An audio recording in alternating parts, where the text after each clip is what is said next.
হুদহুদ সুলাইমান নবীর কাছে গিয়া বলেন, পয়গম্বর রাগান্বিত হইবেন না, আল্লাহকে ভয় করেন। কত বড় সালু মানুষ, কত বড় সালু একটা পাখি, আল্লাহরে ভয় করে। সুলাইমান নবী আল্লাহর কথা কইছে তো ওনার শরীরে কম্পন সৃষ্টি হয়ে গেছে। সুবহানাল্লাহ, খুব চালু পাখি। চিন্তা করছে যদি ওনার আল্লাহর দয়া না দিয়ে থামাই তাহলে ভিডার সুডে বাপ ডাহাইবো বাইরে। এবার বলেন, আল্লাহকে আপনি ভয় করেন, আপনি রাগান্বিত হইবেন না। আপনার ওয়াদা ছিল আমি যদি উপযুক্ত কারণ দর্শাইতে পারি আপনি আমাকে মাফ করবেন। আমি উপযুক্ত কারণ নিয়ে আপনার সামনে আসছি। এবার যে তত্ত্ব শুনাইছে শুনেন। হুদহুদ বলেন, পয়গম্বর আপনি একজন পয়গম্বর হতে পারেন, দেশ চালাইতে পারেন, নবী হইতে পারেন, আপনি রাজত্ব চালাইতে পারেন, কিন্তু আমি এই মুহূর্তে যে খবর নিয়ে আসছি সেটা আপনি নবী হইয়াও জানেন না। কি বুঝলেন? হুদহুদ কয় আমি এখন যে সন্ধান নিয়ে আসছি, যে তত্ত্ব নিয়ে আসছি, আপনি নবী হইও এই খবরই জানেন না।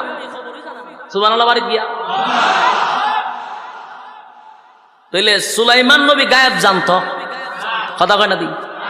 একজন পয়গম্বর গায়েব জানে না। বলতেছে আমি যে তত্ত্ব নিয়ে আসি এই তত্ত্ব আপনি আগের থেকেই জানেন না, আপনি অবগত না। আমি এখন যে ঘটনা আপনার শোনাবো, তাহলে কি বোঝা গেল? নবীরা গায়েব জানতো? দুঃখের ব্যাপার, নবীরা গায়েব জানে না, আমরা জানি। কিন্তু আমরা দেশের ফিররা গায়েব জানে, জানেনি? অনেক ফিররা দায়েব করে আর গায়েব জানে। শুনেন স্পষ্ট কথা, সুলাইমান নবীকে হুদহুদ পাখি বলতেছে আমি যা জানি আপনি তা জানেন না। আমি কি গিচ্ছা কইতাছি? আপনারা কি মনে হয় ওনারা চিনছেন নি? হ্যাঁ, চিন্না রাখেন, বহুত বড় আলেম, ওনাদের পাশে বইয়া কথা কইতাছি। গিচ্ছা না, গিচ্ছা না, কোরআন দিয়ে কথা কইতাছি। তাহলে গায়েব যে জানে না, এটা কি আমার কথা না কোরআনের কথা?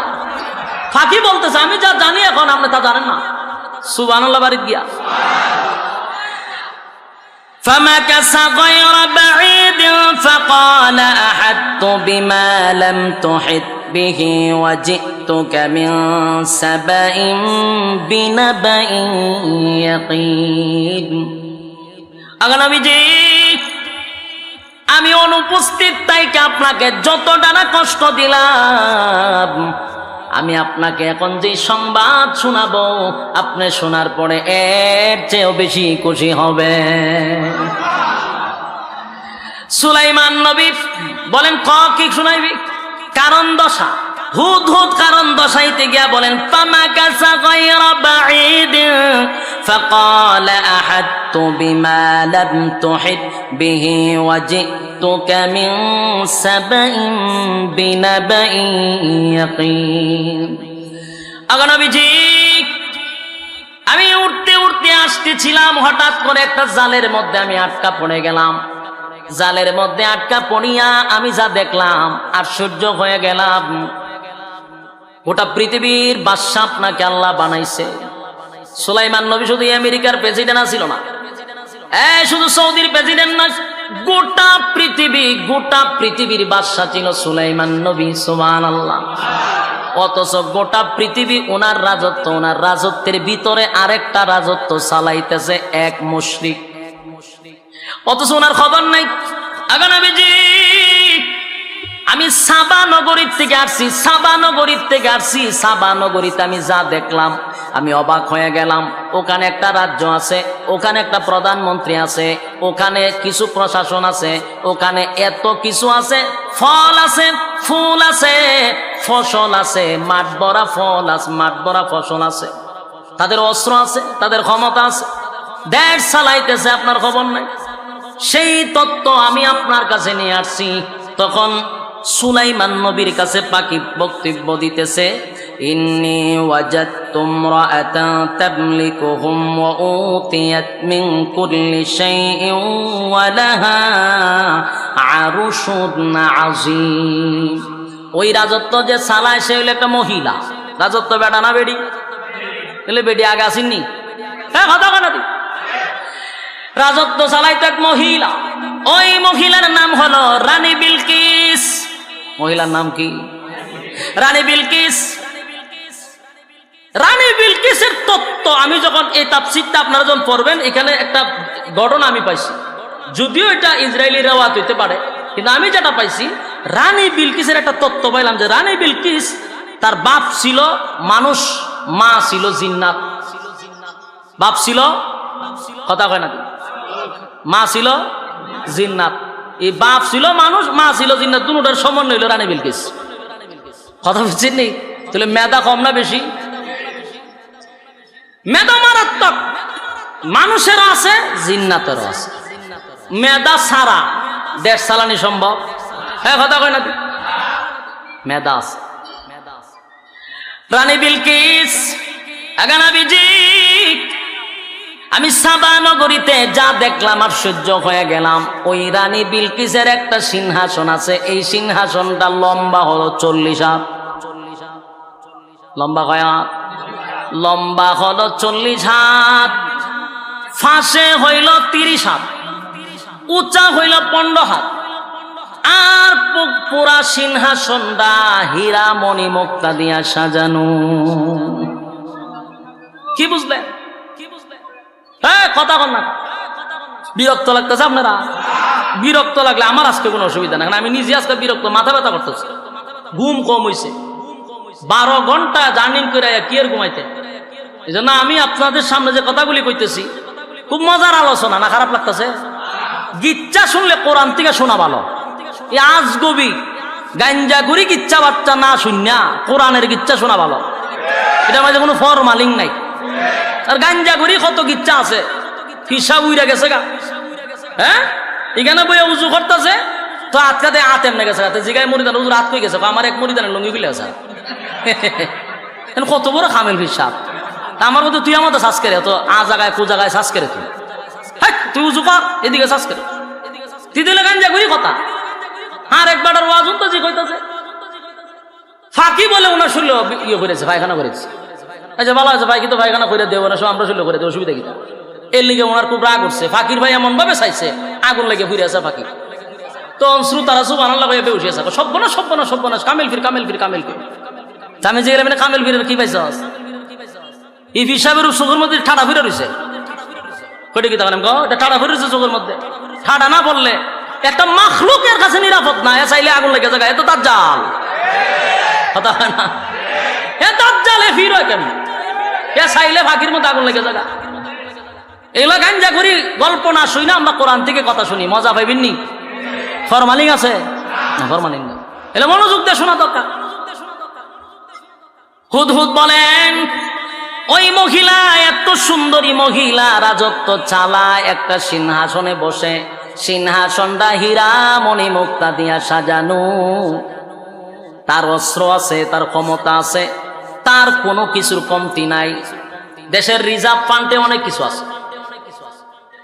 এইভাবে যখন বলতে লাগলো, এরপরে হুদহুদের বক্তব্য শেষ নয়, এরপরে বলেন, وجدتها وقومها يسجدون للشمس من دون الله وزين لهم الشيطان أعمالهم فصدهم عن السبيل فهم لا يهتدون।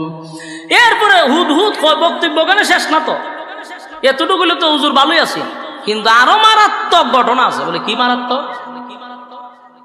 এবার হুদহুদ বলেন, আগলাবিজি, গোটা রাজত্বে আপনি চালান, আপনি একজন পয়গম্বর, সব কিছু আপনার নিয়ন্ত্রণে। কিন্তু এই মহিলা রাজত্ব চালায়, শুধু তাই নয়, এমন একটা বাড়ি করছে, সামন দিয়া জানালা দিছে, পিছন দিয়া জানালা দিছে। সকালবেলা যখন সূর্য ওঠে, সে ঘর থেকে প্রথম জানালা দিয়া সূর্য ঢুকে। বিকাল বেলা যখন সূর্য অস্ত যায়, আবার তার পশ্চিম দিকের জানালা দিয়া সে সূর্য দেখতে পায়। সে সকালে একবার সূর্যের পূজা করে, বিকালে একবার সূর্যের পূজা করে। নাউজুবিল্লাহ, বাড়ি গিয়া কিসের পূজা করে? সূর্যের পূজা করে। মেজাজ তো আমার এখানে গরম হয়ে গেছে। আমি কি এমনি আটকা ফিরে রয়েছি? আপনাদের মতো সেটা রয়েছেন আমার মাইরা লাইতেন। শুনেন ঘটনা আপনার রাজ্যের মধ্যে কি আহাম কুহাম হইতেছে, খবরই নাই আপনার। আমি তো তিলিসমতি দেখছি বেরিয়ে গেল বইবে সূর্যের পূজা করে, আর আপনি আমাদের পয়গম্বর রাজ্য চালান, আপনি হেমদা কত ঘটনা ঘটতে যেতেছে। হতে আর কিতা কইতে মজুর তিলাকটা যেতে দিয়ে আজগবি ঘটনা কই পাইছ তুই? না আমি নিজে দেখেছি। এবার হুদহুদ বলেন, আমার পয়গম্বর এই দেশটা এত সুন্দর, এত সুন্দর, এত সুন্দর একটা দেশ, তাদের যেমন অস্ত্রের বল আছে তেমন তাদের রিজার্ভে অনেক কিছু আছে যেটা ফুরাইবে না। তাদের বিশাল মাঠ ভরা ফসল আছে, অস্ত্রের বল আছে, স্বয়ং সম্পূর্ণ একটা দেশ। কিন্তু আফসোসের বিষয় হলো তারা আল্লাহর গোলামি করে না, তারা সূর্যের গোলামি করে, সূর্যের পূজা করে। নবীজি আমি আশ্চর্য হয়ে গেছি গো নবী, আল্লাহ রাব্বুল আলামিন তাদেরকে এত নিয়ামত দিল, এত নিয়ামত, এত নিয়ামত পাওয়ার পরে কেমনে গো আমার আল্লাহকে তারা বইলা মন গড়া জিন্দেগি চালায়? কেমনে গো আমার মালিকরে তারা বইলা যেমনে মনে চায় এমনে কি জিন্দেগি চালায়? যেই মালিক তাদেরকে এত নিয়ামত দিল, এত নিয়ামত দিল, সেই মালিকের গোলামি করে না, তারা গোলামি করে সৃষ্টি। গোলামি করে কিসের? স্রষ্টার গোলামি বাদ দিয়ে সৃষ্টির গোলামি করে। আমার নবীজি এটা দেখে আমি আশ্চর্য হয়ে গেলাম, আমি আর বরদাস্ত করতে পারলাম না। তাই আমি আপনার কাছে তত্ত্বগুলা নিয়ে আসছি। এরপরে সুলাইমান নবীর কাছে হুদহুদের বক্তব্য শেষ নয়। হুদহুদ বলেন, وجدتها وقومها يسجدون للشمس من دون الله وزين لهم الشيطان أعمالهم فصدهم عن السبيل فهم لا يهتدون। নবীজি তারা সূর্যের পূজা করে, মূর্তির পূজা করে, তারা আপনার রবকে মানে না। তাই আমি আপনার কাছে তত্ত্বটা নিয়ে আসলাম। এরপরে বলেন, আল্লাহ ইয়াসজুদুন, আল্লাহ ইয়াসজুদু লিল্লাহিল্লাযী ইখরিজুল খাবা'a ফিস সামাওয়াতি ওয়াল আরদ ওয়া ইয়া'লামু মা তুখফুনা ওয়া মা তু'লিনুন। শয়তান তাদেরকে এমন ভাবে পাকড়াও করছে, শয়তান তাদেরকে এমন ভাবে মুসরাইছে। মাঝে মাঝে আসে না মানুষ শয়তানে, মানুষেরা লড়ায় নেই, শয়তানে কথা কয় না। হুদহুদ বলেন, পয়গম্বর আল্লাহর সেজদা না করে তারা সূর্যের সেজদা করে। বলুন তো সেজদা কার জন্য? কথা হয় না। সেজদা হবে আল্লাহর জন্য। আল্লাহ ছাড়া কোথাও মাথা টেকানো যাবে? কথা বল না দিক। আল্লাহ ছাড়া মাথা টেকানো, আ জায়গায় বে জায়গায় মাথা টেকানো যাবে না। একমাত্র কার জন্য? এই কপাল শুধু আল্লাহর জন্য। এই মাতব্বরের বায়ানাত দেখবেন কোন ফাতি নেতায় যদি একটু বেড়াগিরি পায়, সে এলাকার স্থানীয় বড় নেতার খবর নাই, এ খুব মারাত্মক মাধ্যমের নাচানাচির যন্ত্রণায় অতিষ্ঠ হয়ে জায়গা মানুষ। অথচ এরা দেখা যায় আদিক সেরেমনি চিনে না। মন্ত্রী তো চিনব দূরের কথা, এলাকার স্থানীয় নেতারে চিনে, এর যে ভাতি নেতা আছে না নাই, সুকুন তো কোনো কাতারই পড়ে না, কিন্তু আছে দায়িত্ব পাইছে, বেড়াগিরি বাইরে গেছে গা। হুমকি দেয় কারে? মন্ত্রীরা হুমকি দেয়। মন্ত্রী কয় দাঁড়া, সুলাইমান নবী কি বলছে আগে আমার কাছে বল। বলে সুলাইমান নবী কইছে তোরে জবাই করবো। আচ্ছা এরপরে কি করবো? কইছে তো ঠেঙ্গি ভাঙবো। এরপরে কি করবো? আর কিছু কইছি না। বলছে যদি উপযুক্ত কারণ দর্শাইতে পারস তাহলে অবশ্যই তোরে ক্ষমা করবো। কত লইছে? এখন যা, বেটাগিরি কম দেখায়, যা। বর্ডার করছ না, আমার উপযুক্ত কারণ আছে। এখন একটা কথা কইবি শেষ করলাম, কারণ আমি তো মন্ত্রীটা জানাস। সুকুন না, চিন্তা কথা তো সত্য। এবার সুকুন গেছে, কিন্তু সুকুন খুব এই হুদহুদ ছোট্ট পাখি, কিন্তু তার মেধা এত মারাত্মক। সে সুলাইমান নবীর কাছে যে গেছে, একেবারে ডাইরেক্ট গিয়া কাছে বসে নাই। ডাইরেক্ট যদি কাছে বয় দেখবেন কেউ যদি বেশি রাগ থাকে, আর ডাইরেক্ট যদি আপনার তার কাছে যান দূরে ফিরেও দিতে পারে। কথা হয় না? এই জন্য কাছে গেছে না। আবার বেশি দূরে থাকলে আরো রাগ উঠতে যাবে, এই জন্য বেশি দূরেও গেছে না, বেশি কাছেও বসছে না, মাঝামাঝি একটা জায়গা গিয়া বসে রয়েছে। সুলাইমান নবী সাহেব কিরে তুই দায়িত্ব ছাড়া খালি ঘোরাঘুরি করা তোর ঠ্যাং ভেঙে গেলে কেন না হয়ে গেছলে হুদ হুদ তো চিন্তা করছে যে সুলাইমান নবীর রাগ বেশি